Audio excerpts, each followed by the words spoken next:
What is up, everybody? It is Alex from Heavy New York calling from the quarantine zone again, and this time we got Matthi from Nasty. Thank you for your time today. I appreciate it. Yo, thank you for having me and giving me the opportunity to speak in broken English. Oh, it's broken English for broken times. Yeah, true. Very true. But it's so awesome to have you here. The new album Menace, which is scheduled to come out on September 25th. Do you just want to talk about like how the making of this record was in terms of the songwriting and the recording and all that fun stuff? Yeah, for sure. It sucked. Like we were half into songs and writing the album, and then on sudden a pandemic that hit the world, and we weren't able to get to the studio anymore. So we needed to find other ways to kind of finish the record. So we wrote songs via voice messages and group chats. Like we just hummed the guitars and all that. Yeah, we tried to figure out ways to somehow finish the album without seeing each other, and we managed it. I mean, in the end of the process, we were able to get to the studio again. So at least the final touches we could be all together, but yeah, it was pretty interesting to write an album like this. Did maybe like the sudden change in how the pandemic slowed everything down, like did that maybe influence how some of the songs were in the future? Yeah, pretty much. Like the song Blood Crop, for example, I wrote the lyrics in the studio after I came from an intense conversation with my girlfriend, because we hit pretty hard business-wise from the virus. She owns a catering service, which depends on live shows. And, she caters live bands and all that kind of people. So her business is dead at the moment. Nasty is kind of dead at the moment. Like, we're not able to play shows over here also. So yeah, we had a pretty intense conversation, and it was a little fucked up. So I went to the studio and wrote Blood Drop about it. Yeah, maybe it had to, making the music during this pandemic, it had to bring some like release and a way to let out some anger, right? Even though there was kind of like a disconnect with the making of it. Yeah, it was for real. It really helped kind of staying sane in those times. Did you maybe discover new things about yourself as an artist with the way that you've had to alter the songwriting process when making this? Maybe a little bit. I found out that I can manage crew shots all by myself because there was only one person able to go to the studio, so I did all crew shots by myself, like 12 layers or something. That's very impressive. Yeah. I was kind of forced to, and I'm pretty happy with the result, to be honest. Yeah, and I'm definitely happy with the results too, because I thought that every song on this album, you made really every song count, like going from Bullet Train to Menace to 666 AM. But could the single that you released so far, that you released the video for, Ultimate, could that almost serve as like a clear representation of what the whole album is going to sound like? In my opinion, not. I mean, it represents the sound. I think that's the best sound we had so far, like the best production. But I think that nearly every song we wrote on this album brings something new that we hadn't before in our songs, even if it's just like tiny parts or something. So, but still, in my opinion, it's kind of the heaviest or most aggressive Nasty album.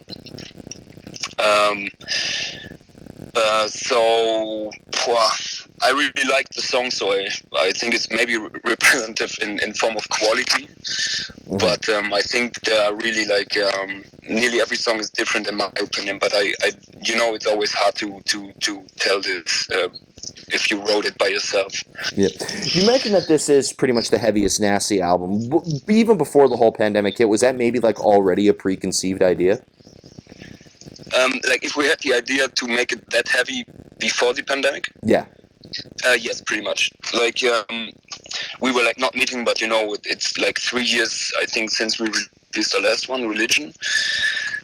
So we were thinking okay, we are on kind of a major label now, so those thoughts like we may have the opportunity to reach out to new people and so on. So we thought okay, should we kind of open up music-wise?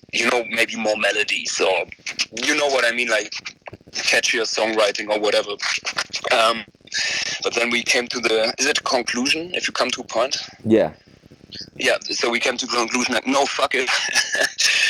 We're not where we are because we do like melodic music or, like more acceptable music, let's say this, like more mainstream acceptable music. We are where we are because we do what we do, and so I don't want to lie, we are not like the craziest musicians. We can't play our instruments too well, so we stick to what we can do best, and that's just like putting some ignorant, hopefully now more well written music out. So we were like, no, let's just nail what we do best. So let's do a really hard album. Let's focus a little on songwriting to make it a little more listenable, but still make it somehow possibly the hardest album we ever made. You'll be doing love ballads before you know it. Yeah. Yeah, I think we had a ballad on the old album. Predicting. Beautiful. And that led me into my next question, because signing with Century Media, like, it almost seems like Century Media, I've talked about this with a bunch of fellow label mates of yours, but it almost seems like Century Media has been like one of the leading labels in aggressive music, with like signing you guys and Lorna Shore and Wilderun and like so many like aggressive tech death bands, and so like it almost seemed like it was like the appropriate decision to even sign with Century Media, right? I hope so. I think so. I mean, we had an offer for the album we released before, but we kind of didn't feel ready for it. Like we were like, okay, maybe we're going to be like the smallest band on a big label, and we just didn't felt ready for it. But now we have been at the point where we were like, okay, we are at, let's say, this point, and maybe to get to another one. We never planned like, we want to get there and get there and get there, but we were like, okay, so what's the next step for the band to be like listened by more people, to have like more attention, especially worldwide, to the band. So we thought like, this may be the right step. Now, when it comes to like the making of an album, like, do you like need to get inspired to write? Do you almost need to like be in a certain place? Like, do you almost need to be alone in isolation, or like does inspiration for the album just come out of the blue sometimes? Mostly it comes out of the blue, pretty much. I have a hard time to force myself to write something. If I'm able to force myself, then it's mostly in the studio, like when you're hyped up because you're listening to new riffs and you see the song come together, and then you already have some ideas and some bits you put together, and then you're like, okay, let's play this song this way, and blah blah blah, and then I have some vocals for it. It mostly comes pretty spontaneous, and is often driven by emotions or things that go on.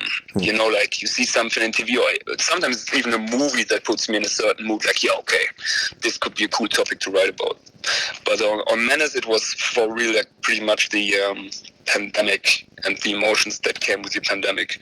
And the thing is, for example, there are like one or two songs that do fit into those times already, like Menace itself, I think. But we wrote this song before the pandemic started, so it became even like all the artwork and everything was done before the pandemic, and like the whole album became even more like more sense and more kind of is it right to say it became more sense through the pandemic even? Yeah, absolutely. Yeah, that's it. There's so many albums that have a lot more context because of the times that we're living in right now that came out before. Like Heaven Shall Burn, like their new album like predicted everything that's been happening these past couple of months. Yeah. Now, as a vocalist, is there ever a time where maybe like lyrics could determine the music in itself in a way as well, or do you need music before lyrics are even thought of? No, this is also it depends. Sometimes I have like patterns in my head, or just like lyrics that I put on the music after the music is written, and sometimes we write music to lyrics I already did. Like sometimes when I write down lyrics, I already know like, okay, this needs to be a fast part. This could be the bridge to a harder, slower part, and this could be kind of a hook and blah blah blah. And then we write the lyrics, we write the music to the lyrics. But sometimes also the lyrics to the music. It always depends a little. Yeah. Has there ever been a time where you had like the best lyrics ever, but then they're always like one syllable over every arrangement? Yeah, kind of. Kind of. I had a few lyrics, but I put them on this album. I had those lyrics for like 3 years now, written down, and I put them into Addiction, I think. Oh, wow. And do you like to leave lyrics open to interpretation, or do you try to maybe engage a listener into what the subject matter of the song could be about? I mostly try to engage to the subject because I think you want to have a clear point, or Nasty always wants to have kind of a clear point of view. There's some bands that kind of never have any position to anything because everything you can have a kind of an interpretation to everything they say. You know what I mean? Yeah. So we are more we do like to have like a direct message mostly, something you just can't like see different. Like okay, that's his message, and you either like it or you don't like it. Yeah, and that means that you aren't hesitant on explaining, because like I'm really glad that you mentioned this, because sometimes, not to say all, but sometimes an artist saying that something is open to interpretation, I feel like could sometimes be a cop out to not explain their art. So, true. So like if a listener says, "Can you tell me the meaning of this song?" you wouldn't even hesitate on explaining it to them, right? No, I would. I need to remember the song first, listen to the lyrics again, but then I can explain it. Yeah. And do you feel like do you try to remain very literal with your songs, or do you sometimes have like a metaphor that could describe the message as well? Sometimes I have metaphors. Yeah, I need to get into the lyrics of this one to see if I had metaphors there. But I had lots of on our first albums, but they were mostly like I guess like spelled in a primitive way because my lack of the English language. Yeah, I know so many musicians who actually learned English just because they joined a band. Yeah, I mean I learned English in school, but I can kind of speak it fluid because of joining a band and touring, and anywhere we go, even in Europe, you mostly communicate in English with each other. Maybe a bit French in Belgium and France, but mostly you speak English everywhere. So it's a pretty good teacher. The band originated in Belgium, right? Yes. Yeah. So being that, first off, we got to give a huge shout out to Aborted coming from there. But like, is there kind of like a metal scene in Belgium, or was the goal to kind of like get outside of Belgium a little bit more in order to spread Nasty's name out there? The metal and hardcore scene and punk scene in Belgium is actually pretty big and strong.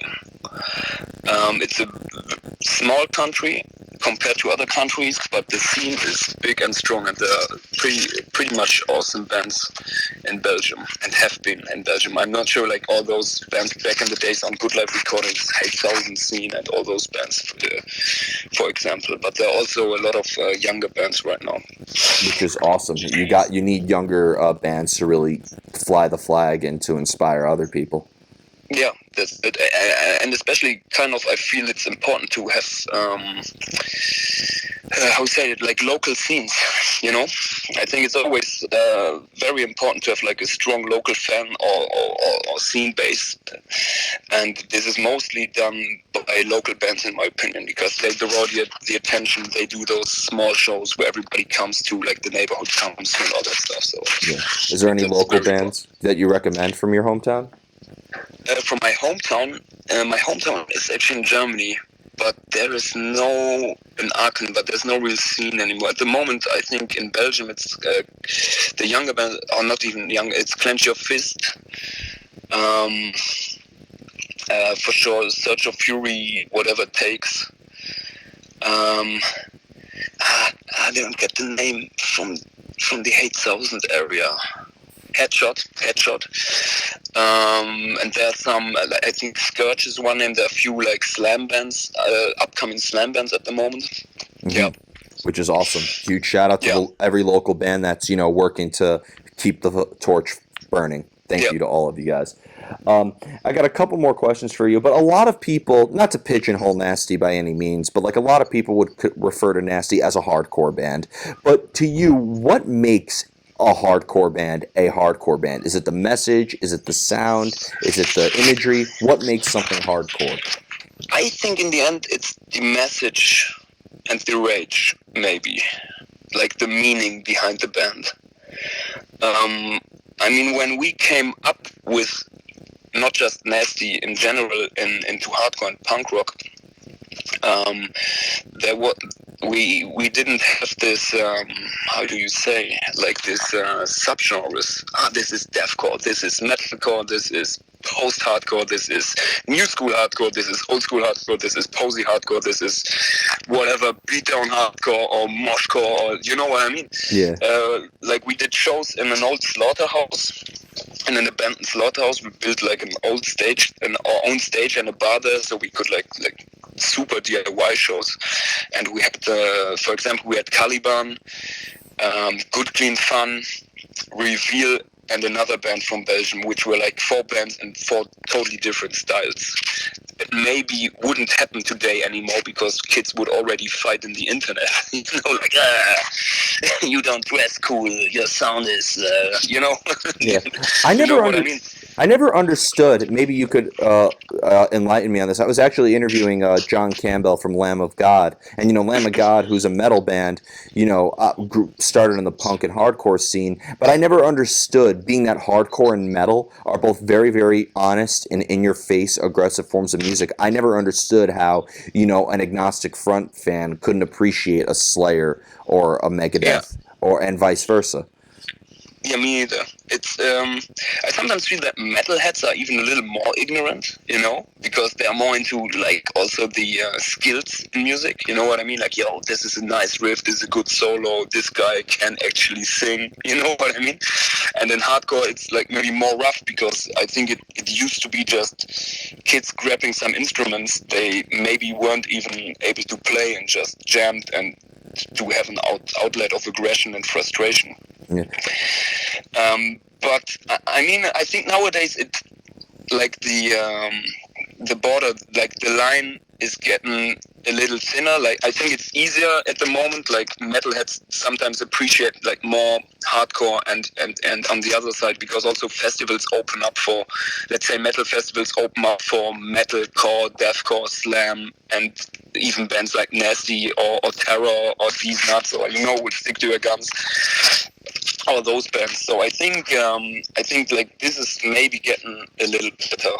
Yeah, I think with a lot of bands, especially now, such as like Vane, they toured with Killswitch Engage, and then you have like Knocked Loose and Stick to Your Guns, like playing like festivals where like System of a Down or like Disturbed are playing. So.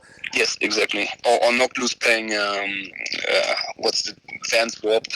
Yep, and also like this. Yep, and Vane, and like I've noticed a lot, like these modern day hardcore people like love, like I remember seeing Vane play with Ghostman. Yeah. And I think Ghostman even took him on tour, or he took Candy on tour or something. Yeah, I saw Ghostman with Vane on that tour. It was insane. It was.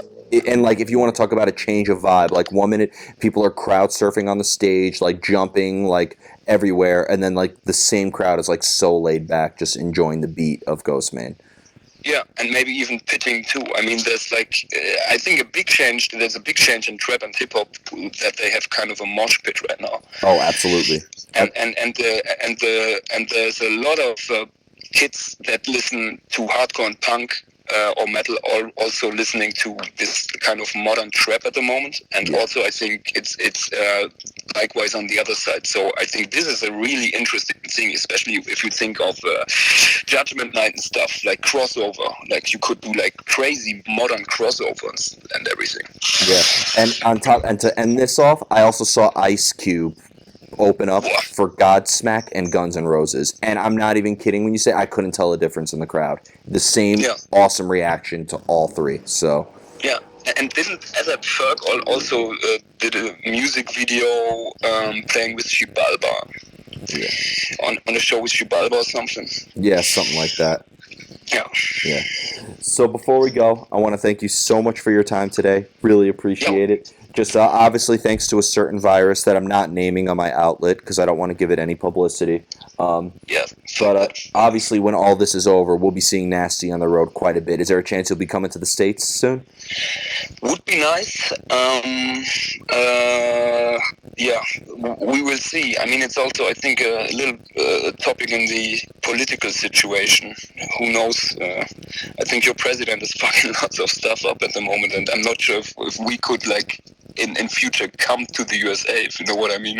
Well, that's going to be the new DIY. What we're going to do is we're going to dig a giant tunnel underneath the Atlantic Ocean, sneak every single hardcore band, and we're going to have our own slaughterhouse in which you guys can play. Yeah, we're coming by with motorcycles to Yeah. tunnel or something. Oh my God. Let's make this happen. I mean, there are hardcore people that are dedicated enough that they will do something like that. Yo, hey man, we're gonna start dig from our side, and we meet in the middle, and then Excellent. real underground. So, but yeah, we're for sure we'd love to tour the US again. Yeah. We just need to see what time brings with it. So Where there's a will, there's a way. I'll send you guys some Yep. jet skis. Yep, perfect. We're just gonna get in some containers. Yeah. I would say take a boat here, but knowing how aggressive you guys will be, you'll probably sink it. So. Maybe. Yeah, the hardcore boat trip. I mean, there's oh man, I'm forgetting his name now, but huge shout out to this guy. He had Every Time I Die and Hatebreed play on a boat going around the East River in New York. So That's awesome. Do you know Full Metal? It's called Full Metal. Boat trip or something. The guys of Wacken do it. It's like a 2 days boat trip with only metal bands playing on the boat and only metal people getting on the boat. yeah, I've heard of that. It's not the same person I'm thinking of. Yeah. Oh, Rocks Off, I think is that's his name. I could, Okay. yeah, but it's that was awesome. Seeing Hatebreed on a boat, we almost capsized like 2 times. Yo, I bet. Let's destroy this place. Okay. Hard. Destroy everything and gone. Yeah. Yeah, I needless to say, there was a lot of people seasick on that boat. But anyway, True. but thank you so much, Matthi. Everybody, we are here with Matthi of Nasty. Be sure to pick up Menace coming out via Century Media September 25th. Buy it then when supplies last forever. We'll see you next time on Heavy New York.